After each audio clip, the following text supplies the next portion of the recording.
በስመ አብ ወወልድ ወመንፈስ ቅዱስ አሐዱ አምላክ አሜን። ኣብ መላእ ዓለም ትርከቡ ሊቃውንት ኣቦታት ኣዴታት ካልኦት እውን ኩለኹም ኣመንቲ ብሽመ ኣምላኽና መድሓኒትና ኢየሱስ ክርስቶስ ፍጹም ሰላም ከቕርበልኩም እፈቱ። ከመይ ኣለኹም? ደሓን ዲኹም? ናይ እግዚአብሔር ናይ ጎይታና ናይ መድሓኒትና ኢየሱስ ክርስቶስ ናይ ጎይታና ናይ እግዚአብሔር ናይ መድሓኒትና ኢየሱስ ክርስቶስ ፍጹም ሰላም ብለኩም ፈቱ። ሰላም እግዚአብሔር ምስ ኩላና ይሃሉ። ንሎማዓንቲ ኣብዚ ሓፃር ደቂቃና እንዘራረበሉ ብዛዕባ ካብ እግዚአብሔር ዝተውሃበና መክሊት ይኸውን። ካብ እግዚአብሔር ዝተውሃበና መክሊት እንታይ እዩ? ካብ እግዚአብሔር ዝተውሃበና ጸጋ እንታይ እዩ? ካብ እግዚአብሔር ዝተውሃበና ተልእኾ እንታይ እዩ? ካብ እግዚአብሔር ዝተውሃበና ማዕረግ እንታይ እዩ? ከመይና ንቕበሎ? ከመይና ኸ ንሪኦ? ከመይና ኸ ንርድኦ? ርድኤትና ትኽክል ድዩ? ርድኤትና ጉጉይ ድዩ ዋላሰ ርቱዕ እዩ? ትኽክል ድዩ? ኣካይዳና ኸመይ እዩ? በቱ ዝሃበና መክሊት ድዩ ዋላስ ብናይ ባዕልና ዘውፃናዮ መክሊት እዩ? በቱ ዝሃበና መንገዲ ድዩ ዋላስ በቱ ናይ ባዕልና ንኸዶ መንገዲ እዩ? በቱ ዝሃበና ትእዛዝ ድዩ ዋላስ በቱ ዘይሃበና ትእዛዝ እዩ? በቱ ዝተፈጠርናዮ እሞ ክንኮኖ ብዝግባአና ድዩ ዋላስ ብናይ ባዕልና እዩ? እግዚአብሔር ክንደይ መክሊት ይሂቡካ ፈትወይ? እግዚአብሔር ክንደይ መክሊት ይሂቡኪ ፈትውቲ? እግዚአብሔር ክንደይ መክሊት ይሂቡና? እግዚአብሔር እንታይ ይሁና? እግዚአብሔር ከመይ ኢልና ክንነብር ይደሊ? እግዚአብሔር ከተዛሃበና መክሊት ከመይ ክነርብሖ ከመይ ክነብዝሖ ይደሊ? 5 መክሊት ድዩ ተባሂብካ እሞ ኣርቢሕኻዮ ዶ? 5 ምፂኻ ዶ? 2 መክሊት ድዩ ተዋሂብኪ እሞ ኣብዚሕኽዮ ዶ? ኣርቢሕኽዮ ዶ? 1 መክሊት ድዩ ተዋሂብካ?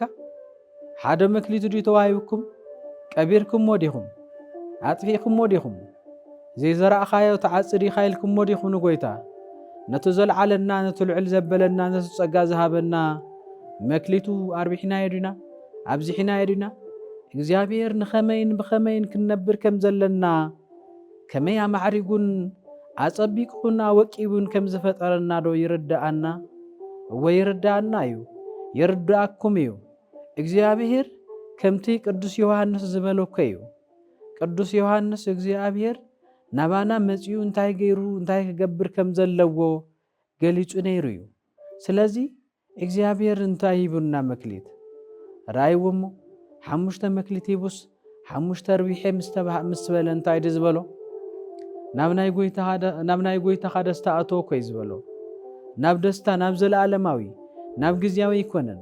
ንምንታይ ድዩ? ዝተውሃቡ መክሊት ፈሊጡ እቲ መክሊት እውን ኣርቢሕዎ ኣብዚሕዎ ንጎይትኡ እውን ተኣዚዝዎ ንእግዚአብሔር እውን ኣኽቢርዎ ንባዕሉ ረቢሑ ዝተውሃበ እውን ኣርቢሑ። ስለዚ መክሊትካ ትፈልጦ ዲኻ? ንስኻ ኣነ ሓደ መክሊትና ንፈልጥ እንተኾይንና ንሰብ እንህቦ መክሊት እውን ንፈልጦ ኢና ማለት እዩ። ሓደ ሰብ ናይ ባዕሉ ማንነት ዝሕሉን ለባምን ብርቱዕን እንተኾይኑ ርእሱ ዝገዝእ እንተኾይኑ ህሊንኡ ዘደሰተ ፍቕሩ ፍጹም እንተኾይኑ ፍቕሪ ኣምላኹን ፍቕሪ ሓውን ዝተፈጸመሉ እንተኾይኑ ንሱ እውን ፍቕሪ እዩ ዝህብ። ኣምላኽና እግዚአብሔር እንታይ ዝበለ? ኣነ ቅዱስ ከም ዝኾንኩ ንስኻትም ድማ ቅዱሳን ኩኑ። ኣነ የዋህ ከም ዝኾንኩ ንስኻትም ድማ የዋሃን ኩኑ። እንታይ ሂቡና ኣሎ ማለት እዩ? ካብ ቅድስንኡ ቅድስና ሂቡና ኣሎ። ካብ የዋህነቱ ይውህነት ሂቡና ኣሎ። ንሱ ትሕት ኢሉ ትሕትና ምስ ኣርኣየና ንሕና እውን ትሕትና እቲ መክሊት ንሱ ክንቀበሎ ገይሩ ንሱ ወሃቢ ከም ዝኾነ ንሕና ድማ ንሕዋትና ክንህብ ገይሩ እዚ መክሊት እዚ ቅዱስ መንፈሱ ናባና ክልእኸልና ከሉ ንሕና ክንብርትዕ ስለ ዝደሊ እዩ። ኣባና ዘሎ ፍቕሪ ፍጹም እንተኾይኑ ንሱ ፈቃር ከም ዝኾነ ፍቕሪ ከም ዝህበና ንሕና ድማ እንድሕር ፍቕሪ ተራዲእና ኮይኑ ፍቕሪ ዝርዳኣና እንተኾይኑ ነስተውዕሎ እንተኾይንና ንሕዋትና ፍቕሪና ንህብ ማለት እዩ። ነዚ ቀርበና ኩሉ ፍቕሪ ንህብ ኢና ማለት እዩ። መክሊትና ነርብሕ ኣለና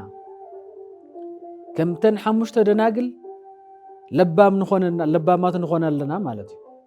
كم تنسى نفاتين نخونن مالتي ووتنا نفلت لنا مكليتنا نفلت لنا مكليتنا تقبلناس نربحو نبزحو لنا برهانن زيتن قبئن نقبرلو لنا مالتي نحنا مكليتنا انتفلتنا خويننا نخالق انه هو مكليت كاب كالئن حتى مكليت دما صبقون تخكلنيان يزخون أنت مفتوحاتي رأيمو ويتانا مدحينتنا إيسوس كريستوس أو زمدرزي أبزنك أساقسلو زنبرا غزيس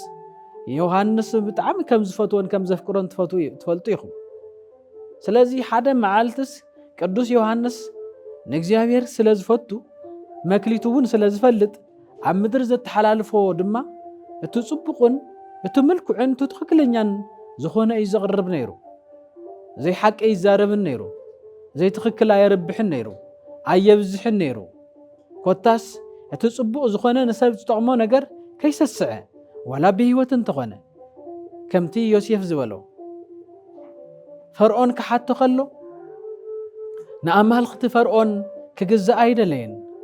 نطاوت ناي فرعون كسجد ايدلين نطاوت ناي فرعون كعطن ايدلين نمنتايسي فلي ياب زهابو فلي صقا زهابو فلي مستير زهابو املاخ الله تمكليت نسو خربح كبزح امبر مكليت خطف ايدلين نفرعون قدميت اكو انت قربه يلو نعمالختو خم زي سجد نعمالختو خم زي جزاء ولا بموت انت خونه يلوها مليشلو ولا بموت انت خونه نعايز فطرن زخبرن صقا زهابن እግዚአብሔር الله نعاي مكليت زبزح الله يزحبن له حلمي كحلم موت حلمي تخكلنيا خخون እግዚአብሔር صقا مكليت يبني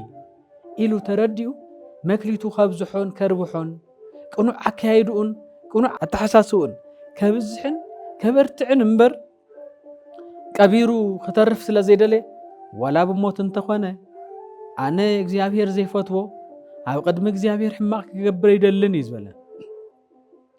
ولا تاني بيتفارا سبيتون كتحطو قلا زي مكليتو خسرح يدلين بنصحنا منبر امبر برخصت كنبر እግዚአብሔር አያቦን አይምሩኡ አብርሂልዩ አይምሩኡና እግዚአብሔር ክጥምት ናይ እግዚአብሔር ትእዛዝ ክፍጽም መንበር ንዓለም ክርኢ በዓለም ክመውት አይሃቦን እዩ ስለዚ ናይ ጴጤፋራ ሰቤት ከተሓቶ ቀላ በዝኹሉ አየሰልጠነንን እዩ ዝበለ ሕማቅ መክሊታይ ተሃወን ምኽሓድ ሰብ ስለዚ የለ ጸልማት ተሸፊነ ዝገብሩ ሓጢያት የለን አይከውንን አይ መክሊታይን ትዘ መክሊታይ ዘይኮነ ንሰባ ይሆን ይልዋ ولا انت أسرته ولا انت قصعته እግዚአብሔር كم زوصو مكليتو زربح كم زخونه ترديو بتعقستي ابيت ما أسرتي نبر نيرو كاب تأزاز እግዚአብሔር متحس كاب زي مكليتك موساد ولا خاسرو خان تمصو سوسنا ونكوخم ياز جبرت اتم ربنات ابز حاتيات كنسرح خبل وغلو او قدم እግዚአብሔር زيتوها مكليت خسرح يدليتن كنحسوينا كنزاربينا خبل وغلو كاب حاتيات غير قدم እግዚአብሔር بفرد دو كبل مكليتا زي ربحت زي بزحت وهو تا زي فلطت تباهيله كترف ناتكم حسوت نافت نغوس وي نافت مرح خيدو بنصحنا يكوص خلخو مكليتي اربيحي ابزيحي هيا ويستوهاوني عبرتعيو እግዚአብሔር كشلمن خلو اكليل كدربلي كلو اتو حقنت دما لبوناي كمعبل كلون هليناي مس እግዚአብሔር كرخب كلون يزحاشني سلازي كاب غيره خقصع زي جبركو كم تباولس بلو ناسركا نعمصكا زي مكليتكا ناسرحخا هتقصع تدبدب كلغا ترفيه بلون نا እግዚአብሔር سمنا مسكركا صبق ነገር ناسرحخا ክትእሰርን ክትጽዓን ከለኻ ግን ዋጋለው ጠጋለው በሐቂ መክሊትካ ተብዝሕ ስለዘለኻ ወውተኻ ፈሊጥካ ስለዘለኻ ስለዚ ወውቱ ዝፈለጠ ወውቱ ንሰውን ጽብቕ ይዘብ ሐዋርያ ቅዱስ ጳውሎስ ቀድሚት ሳኡል ንሃለ እንታይ ይገብር ነይሩ ካብ እግዚአብሔር ጸጋ ምስተዋው መክሊት ምስተዋው መክሊቱ ምስፈለጠ ምስተረደግን ነሰብ መልእኽትታት መክሊት ዝህብ ኮይኑ ነሰብ ትምህርታቱ ዝህብ ኮይኑ ስለዚ መክሊትካ መፍላጥ ንኹሉ ጽብቕ እዩ ንስኻውን መክሊትካ ክትህብ ይገብረካ ማለት እዩ ራይዎ ቅዱስ ዮሐንስ ዝተዋሃው መክሊት ክነግር ስለዘሎ ሄሮድስ ናይ ሓው ፊልጶስ ሰበይቲ ኸእት ምስ በለ ኣይከውንን أزي أيتوها وكانيو زينات كاتوسد أيتوها وكانيو سلازي زينات كاتوسد إنكوانا يكون أنا بجزائر أبسوون زينات كاتوسد أيتبقونيو أيجفك أدرون أيجبأنوني زينات كازخونة كتوسد أيجبأ كان مسبلو نسوق قتلون كتفقون يدل نيرو نجرجن قدوس يوحنس مكليتو زبزح نسب هو دما صبو ነገር نسب زتقم ናብ ህይወት ዘብጽሕ ናብ ፍቅሪ ዘብጽሕ ናብ ልዕልና ዘድይብ ስለዚ ነበረ ኩሉ ሰብ ይፈትዎ ነበረ ተሰናይ ዝፈቱ ሰብ ይፈትዎ ነበረ ተሰናይ ዘይፈቱ ሰብ ግን ክጥፈኦ ይደል ነይሩ ህዝቢ ዝፈርሕዎን ዝፈትዎን ምዃኑ ርኡ ገዲፍዎ ህያብ ዘይተፈልጥ እቲ ትእዛዝ ዘይተቀበለቶ ሄሮድያዳ ግን ሓደ መዓልቲ ልደት ሄሮድስ ኣብ ዝኽበረሉ ጓላ ኣብ ቀድሚኡ ክትደርፍ ገይራ ጓላ ጽቡቕ ገይራ ክትደርፍ ከም ዘለዋ ብትናይ ዓለም ምስ መኸረታ ኣብ ቀድሚት ንጉስ ምስ ሳዕስዐት ተንጉስ ህያበለኒ ህያብ ዝበኪ ደስ ስለ ዘበልክኒ ህያብ ዝበከለኒ ኢልዋ ዋላ ፍርቂ ዋላ ፍርቂ መንግስተ ይኹን ህያብ ክበኪ ኢልዋ ሕራይ ምሳደይ ክመኻኸር ኢላ لبا ماده نقوالا صبوق تمعد لبا ماده نقوالا صبوق تمر لبا ماده نقوالا بصبوق تعبي لبا ماده نقوالا صبوق تورس لبا ماده قوالا منقدان هايمانوتان بهلان حليا تكبر لبا ماده قوالا حرقانا ختوص ايتدلنيا لبا ماده قوالا ابزي وعل كتوحل ايتدلنيا لبا مابو ودو عبزو علم براو زي وعلكو عل ايدلنيو لبا مابو نودو فقرن حقن يزورسو لبا مابو نودو عشنا زي كونس لبا منت بعلخا مغزاء نبعل انجراخا خم بعلخا مفتاو مفكار ايو زمهر لبا مابو سلازي إذا قلعا مساعد ديكم مخاخر مسفلت اتادئا صبقاي نبرتن صبقاي كونتن كمتم نايتم قدميت زنبرو نغستات صبق اي نبرتن كم ناي ديوقلطيانوس كم ناي بيلزابيل كم زياتن صبقتي نبرتن بيلزابيل ناكاب زموتول مخري از مخرتو مكليتو خطقم غديفا زي مكليتو خطقم غيرا ناموت كبصح از غبرتو مس اصل زتمخره اتي ديوقلطيانوس دما ክርስቲያን نحردن نساددن قتل نبزحو مسابيو مكليتوم ناربحو نبزحو مسابيو تناديدو تبساچيو ناب غزا مساته انتاي كوينكا تاي بساچيكا مسولتو ازوم ክርስቲያን انت قتلكو مسيبزحو انت اسركو مسيصنعو يحغسو ناملاخم يمسغنو يزمرو يعللو يفاقرو حبرات يفطرو هاو يمهارو قال እግዚአብሔርን يلعلو اكن خطفوس كحد يرأخوهم عب كند خوازحس كحد يرأخوهم عب كند خبرتعس كسن فيرأخوهم نتموت سوالا يفرحون لعلمات زخنا أملاخ لعلمات زخنا تسفال لهم سلازي وقاتهم تنادي ده خبلا خلو السرار حي خزي خال كايلاتو حماق مخيراتو انتاي خبلا خلو نعاتهم انتم زبزي يكون كاتقتلسي نتم زمهروا ممهراني كاتقتل مسولتو كمتي ما يتدرؤوا تدليخا منشو تعاطيو كم إخات جبر إلى مس مخرطه خمزيونا الله ديلو إسكابنا اللي أباس زمر إسكابنا اللي أبا توماس زمرأس نايم مرأس هاجر السبكت ليك أباس زخونو أبا توماس زمرأس إسكابنا زخيد نسامة سيلوا أيمبر مكلي توم زروحو زوج حبوتاتس ولازم أنت مسيدن قصونيهم جن مغسلوا نس حماق مخري مغيرة حماق هي هيواتو زي ووتو زي مكليتو كيدو أبا توماس زمرأس يمهروا من يمخروا من سلازنورو أمسيوهم صبغ ماكليت يكون زهاو من السيف يغرب له أبا توماس زمرأس نعوز خفليلو كفي لما بلعل نسوم جن ندقوا من هزوم فلي ماكليتو كردو خمزلو منبر كهل خمروا مسلا زي قبا أب قدمي يسوع كريستوس كحدو كبلهم كله تبرهاني تهوتي تفقري تمكليتي تمنقدي تخبري ንሱ ኸም ገይረ ክሕዶ ካብኡ ተፈለይ ደኣ እንታይ ህይወት ኣለኒ ካብ ርሒቐ ደኣ እንታይ መክሊተይ ይኮንሱ እዩ ህይወተይ ዘለዓለማዊ ክብረይ ይኮንሱ እዩ ኣክሊለይ ይኮንሱ እዩ መዓዛ ይኮንሱ እዩ መስተይ ይኮንሱ እዩ ጥዑመይ ይኮንሱ እዩ ስለዚ ንሱስ ሎማዓንቲ እውን ጽባሕ እውን ብህይወት እውን ብሞት እውን ኣይክሕዶን እየ ምስ በለ ሓደ እግሮም ቆሪፅዎ ካልኣይ እግሮም ቆሪፅዎ ሓደ ኢዶም ቆሪፅዎ ካልኣይ ኢዶም ቆሪፅዎ ክልተ ኢድን ክልተ እግርን የብሎም ሕዚ እውን ግን መክሊቶም መብዛሕ ኣይገደፉን ሕዚ እውን ኣይክሕዶን ኢሎም ን22 ዓመት ዝኣክል ኣብ ጉድጓድ ዝተኣሰረሉ ኣባቶም ዋስ መርኣስ ንክርስቶስ ፍቕሪ ኢሎም መክሊቶም ንምብዛሕ ጸልማት ኣይከልከሎምን ቅፅዓት ኣይከልከሎምን መደንዘዚ ዘይብሉ ሰይፊ ምቁራፅ እግርን ኢድን ኣይከልከሎምን መክሊቶም ወውቶኦም ስለ ዝፈልጡ እዩ ስለ ዝርዱ እዩ ኣመና ምስ እግዚኣብሔር ስለ ዝራኸቡ እዩ ብብርሃን ስለ ዝነብሩ እዩ እግዚኣብሔር እውን ይርእይዎ ኣምላኽ እውን ጸጋ ይዕድሎም ከምቲ እዮም ኩሉ መንኡ ኩሉ ንብረቱ ተወሲዱስ ኣምላኸይ ወህብቶይ ኣክሊለይ ጸጋይ መንገደይ ክብረይ ማዕርገይ ኢሉ ንእግዚኣብሔር ምስጋና ዘቕረበሉ ተኣንደበቱ ኣባ ቶማስ እውን ቃሉ እናበዝሐሎም ኣብ ልቦ ክልተ እግሪ ዘይብሎም ንሃለውስ ብኣንደበቶም ግን ቃል እግዚአብሔር መክሊቶም የብዝሑን የርብሑን ነይሮም ድሕሪ 22 ዓመት እዮም ካብኡ ወፂኦም ሓንቲ ብርትዕት ኣዶ ሓንቲ ቅድስቲ ኣዶ ናመገበቶም ጸኒሓ ንሳቶም ከንፈሮም እዝኖም ካልእ ቅርቦቶም እንዳቀረጡ ነቶም ጣዖታት ክዓጥኑሉ ከሳቂዎም ከለው ሓንቲ ኣዶ ግን ትምገቦም ነይራ ድሕሪ እዚ ግን እቲ ናይ እግዚአብሔር ጸጋ ንብዙሓት ኣምሂሮሞ ንብዙሓት መስኪሮሞ ማለት እዩ ስለዚ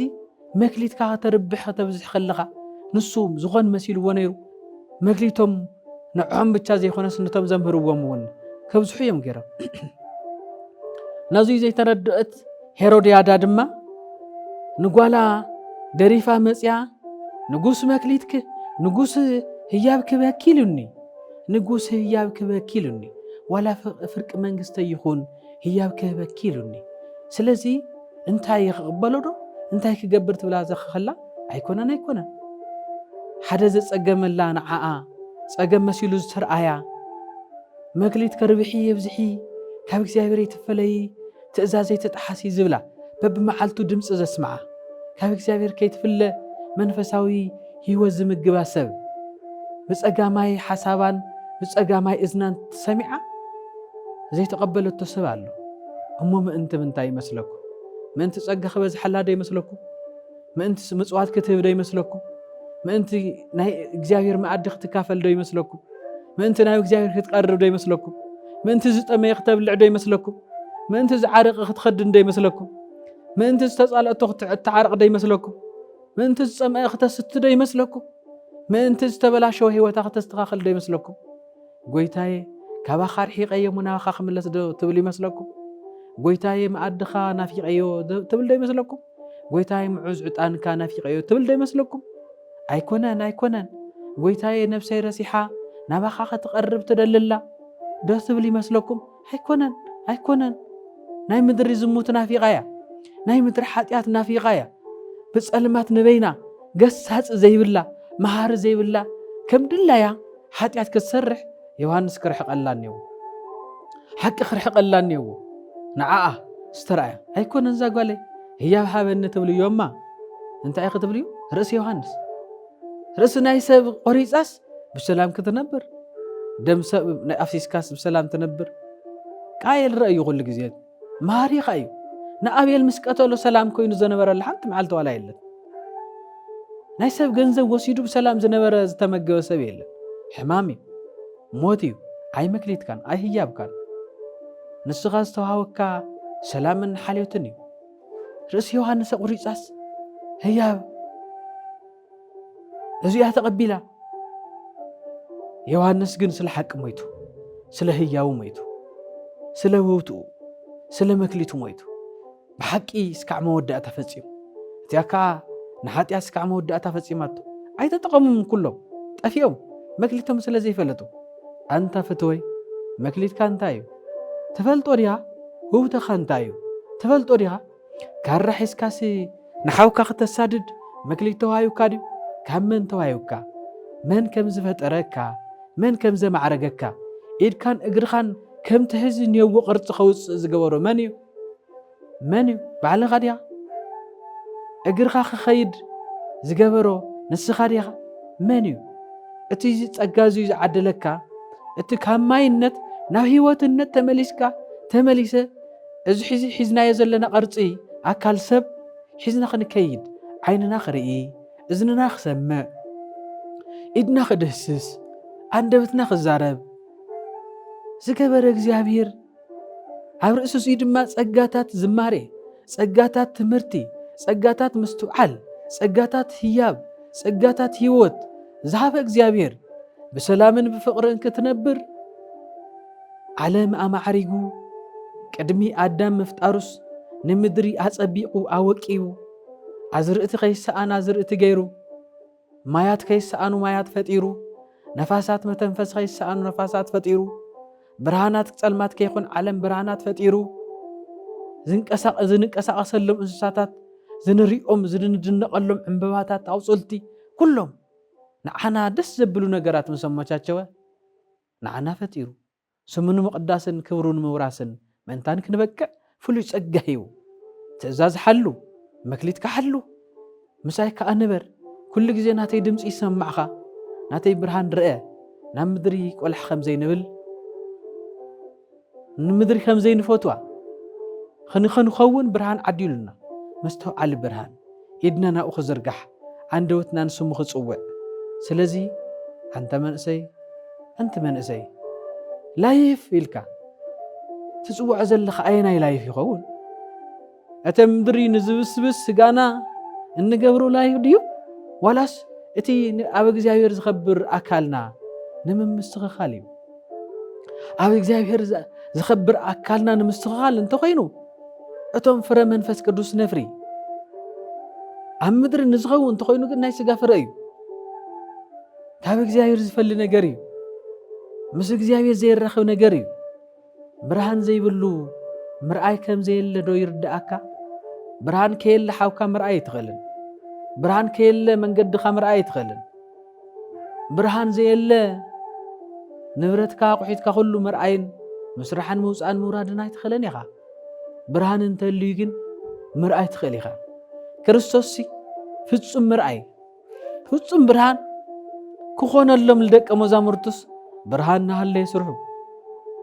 ምርኣይኩም ኣውዚ ጥራሕ ዘይኮነ ሳርሒኩም ረኣዩ መስማዕኩም ኣውዚ ጥራሕ ዘይኮነስ ንርሑቕ ናብ ሰማይ እውን ስምዑ ምርኣይኩም ከም እስጢፋኖስ ሰማይ ተኸፊቱ እውን ይረኣይኩም ግን ውህብቶና ኣይናኮ ዘይንቕበል ዘይንፈለጥ ኮይንና ኣብ ደቂቃታት ውህብቶና ኣይንፈልጦን ረኣዩማ ዝደንቀኒ ሓንቲ ነገር ኣላ ትደንቀኒ ሓንቲ ነገር ኣላ ክነግረኩም ዶ ትደንቀኒ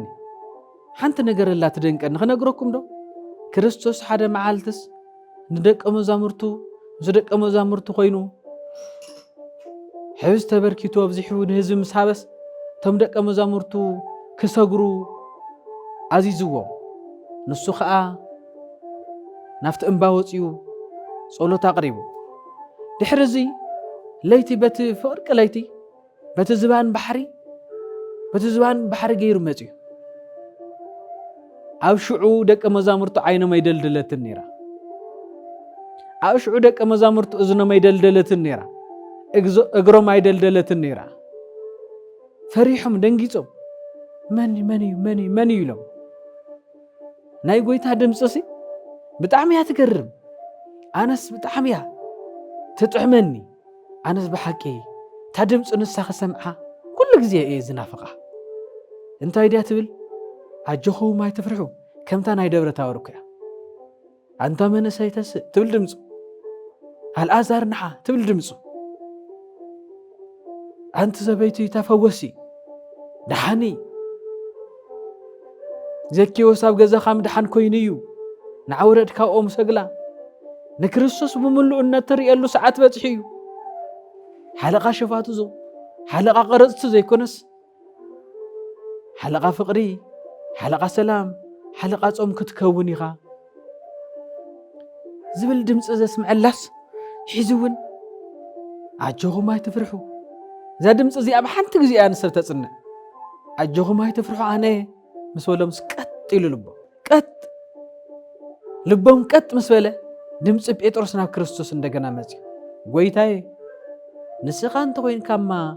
ፈቀደልይ ባንሃኻ ክመጽእ ኢሉ መሓዝ እዩ ንዓይልካ ዘይፈልጥ አንታ ፈተወይ መሓዝ እዩ ንዒልክ ዘይፈልጥ መሓዝ እዩ ንዑይሉና ዘይፈልጥ መሓዝ እዩ ጥራሕ መጻጻእና ካይዳና ረእዩ ንዓ ዝብል ድምጽ ይህዎ ንዓ ክብል ከሎ ግን ብፍጹም እዩ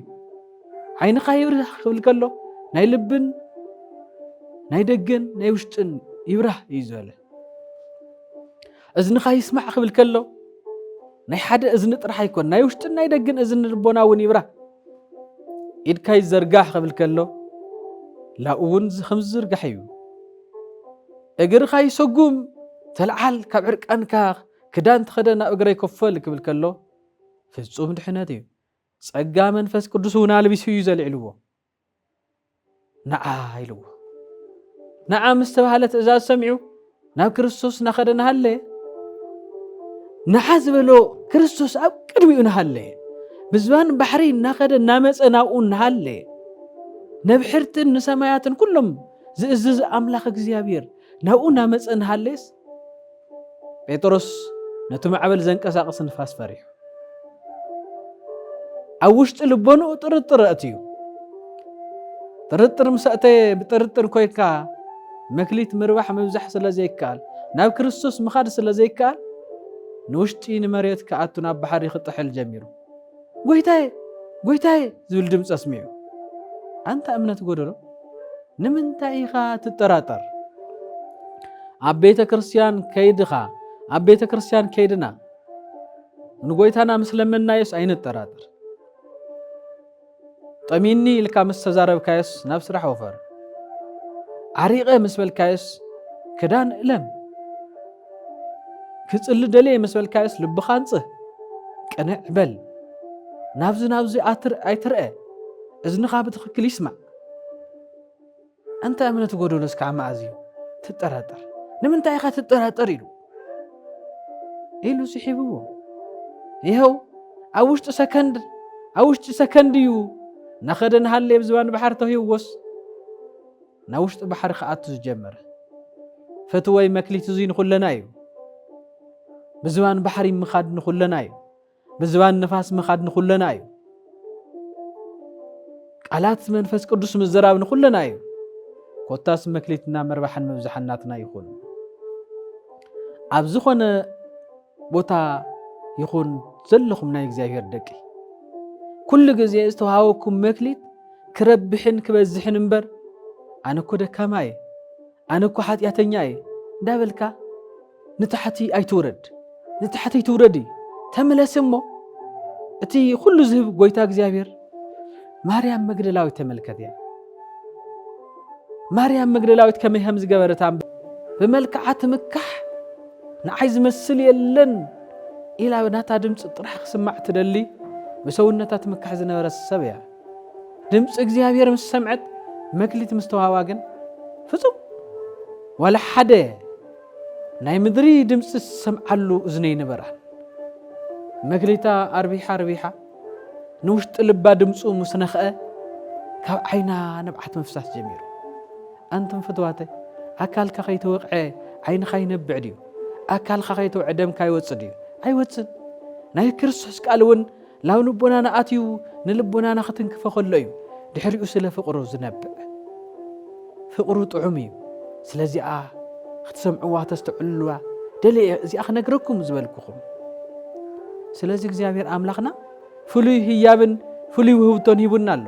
ተውህብቶን እሱ ተረዲእና ንኻልኦት ኣሕዋትና እውን እሱ ክነረዲ እዩ እግዚአብሔር ዝህበና በብዕለቱ ጸጋ ልዑል ስለ ዝኾነ ተጸጋ ንሱ ክነብዝሖ ክነርብሖ ይግባእ ድሕሪ ዞም ጸጋታት እዚኣቶም ኩሎም እዮም ንዑ ናባይ ናበይ ብሩኻን ዝብለና ጎይታ ዝተዋሃበኩም መክሊት ኣብዚሕኩም ኢኹም ኣርቢሕኩም ኢኹም ናብ መርዓ ተዳሊኹም ኢኹም ኣብ መኣዲ ተሳቲፍኩም ኢኹም ጸይሙኹም ኢኹም ጸሊኹም ኢኹም ምጽዋት ሂብኩም ኢኹም أكايدهم كله للزوي نيرو بعايز تفتوى نيرو مسوعتكم عروقيو سونتكم قدسيو معرقيو زهاوكم مكليت أبزحكم يخم كتزمروا يبكم زميركم يخم بلبي كتمروا يبكم أميركم يخم بلبي كتمصوتوا يبكم مصوتكم يخم بلبي كتمسكنوا يبكم أمسكنكم يخم بلبي كتصلي يبكم صليكم يخم بلبي كتصوموا يبكم صيمكم يخم بلبي سلازي مكليت سلازربحكم صقابكم اللهو برهان زلعلماوي يكون هصفكم اللهو إلو ويتانا እግዚአብሔር برهان منفساوي برهان زلعلماوي يزغنا صفلنا سلازنا እግዚአብሔር ደቂ نحنا استوهاونايو سمون مقداس كبرون موراس ስለዝኾነ مكليتنا فليتنا نسنساتنا خنفقر نسنساتنا خنتحلاله ايزلنا نبر نسنساتنا تفلالينا زي مكريتنا زخونه زي وهوتنا زخونه እንደ አለሽና እንዳራአና ካብ እግዚአብሔር ናብ ዓለም ካብ ብርሃን ናብ ጸላም ካብ ህይወት ናብ ሞት ካብ መንገዲ ጽቡቕ ናብ መንገዲ ጥፋት ካብ ምኽዳን ናብ ዕርቃን ካብ ምሕባር ናብ ምፍልላይ ናብ ምብትታን ካብ ምትሕልላይ ናብ ምቅትታል ካብ ሰላም ናብ ሁከት ክንከይድ የብልናል ዝተውሃወና መክሊት ሰናይን ጽቡቕን ዝበዝሕን ዝረብሕን ስለ ዝኾነሞ በዚህና هنكيد زلنا قدسنا እግዚአብሔር ደቂ በዚ መንገድ ዙ እንተኸይድና ኮይና ምድርና ሰላም ያትኸውን መርትና ብርኩት ይዝኸውን ስራሕና ብሩኽ ይዝኸውን ህይወትና ምዕዙ ይዝኸውን ዝወለድኩሞ ይዓብዩ ዝሰራሕኩሞ ይፈሪ ዝኸድኩሞ መንገዲ ሰላም ይኸውን ዝተዛረብኩሞ ይሰምር ይሞ በዚ መንገድ ዙ ክንከይድ አምላኽና እግዚአብሔር ይርዳአና መክሊትና ክነብዝሕ ክነበርትዕ አምላኽና ድማ ፍሉይ ጸጉኡ ክህበና ናይ አምላኽና ናይ እግዚአብሔር ቅዱስ ፈቃዱ ይኹነልና እግዚአብሔር ይባርከና እግዚአብሔር ይቀድሰና ስብሐት ለእግዚአብሔር